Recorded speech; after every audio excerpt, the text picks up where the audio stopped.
Kama ni mara yako ya kwanza unatembelea chaneli yetu ya Top 5 Media, tunakuomba ubonyeze neno subscribe, kisha kwa chini itatokea alama ya kengele. Tunakuomba ubonyeze kengele hiyo ili uwe wa kwanza kupokea taarifa katika chaneli yetu. Asante. Mchezo mkubwa wa ligi kusoka Tanzania bara almaarufu kama NBC Premier League ambao tumetoka kutazama kutokea katika uwanja wa KMC Complex uliopo jijini Dar es Salaam ni mtanange ambao umekutanisha klabu ya soka ya Yanga Sports Club wakiwa wenyeji dhidi ya kikosi cha timu ya soka ya Namungo, ambapo mchezo huu ni mchezo wa mzunguko wa 25. Kabla ya kuendelea mbali, kama ni mshabiki wa Yanga Sports Club umeweza kufurahishwa na ushindi ambao Yanga wameweza kupata dhidi ya Namungo, like video yetu, alafu twende kwenye comment section katuambie Alan Okello katika 100% unampa 100% ngapi, kwa sababu ni miongoni mwa mchezaji ambaye siku ya leo ameweza kuwa katika kiwango bora sana.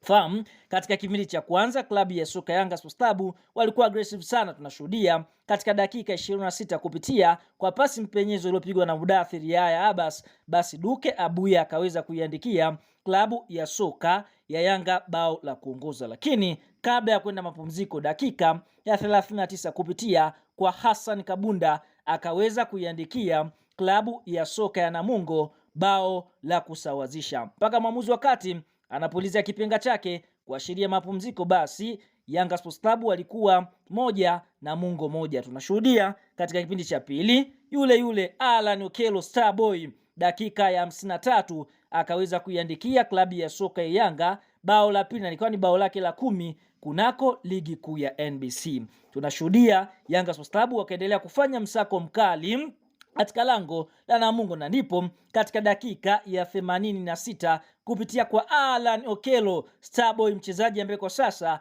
amekuwa kipenzi cha wanayanga wengi na wapenda soka nchini Tanzania, akaweza kuiandikia klabu ya soka ya Yanga bao la 3, na mpaka mwamuzi wakati anapuliza kipenga chake, basi Young Africans wameweza kuibuka na ushindi mbele ya kikosi cha timu ya soka ya Namungo. Sasa kunako msimamo wa ligi kuu ya NBC, vita ya ubingwa imekuwa moto kweli kweli, kwa sababu nashuhudia Young Africans wapo kileleni, wameishusha Simba wakiwa wamecheza michezo 25, wameshinda michezo 18, sare michezo 6 na kupoteza mchezo mmoja. Young Africans wamefunga mabao 58 na kuruhusu mabao 9, wakiwa na faida ya mabao 49, wakiwa na alama 60 kileleni mwa msimamo. Katika nafasi ya pili yuko Simba, ambaye Simba yeye amecheza michezo 25 akishinda 17, sare michezo 7 na kupoteza mchezo mmoja. Simba amefunga mabao 45 na kuruhusu mabao 10, akiwa na faida ya mabao 35 na alama 58 katika nafasi ya pili. Kwa hiyo tunaona tofauti ya alama kati ya Yanga na Simba ni alama 2, na zikiwa zimesalia mechi 2 kuweza kutamatika kwa ligi kuu ya NBC. Kwa hiyo vita ya ubingwa kati ya Simba na Yanga Sports Club imepamba moto msimu 2025 2026. Hebu shuka kwenye comment hapo katuambie, katika vita hii ambayo ni Simba na Yanga wanagombania ubingwa msimu, je, ni klabu gani ambao unaiona itakwenda kutoa ubingwa msimu? Hebu shuka kwenye comment hapo ili tuende sawa, mdau wetu wa nguvu.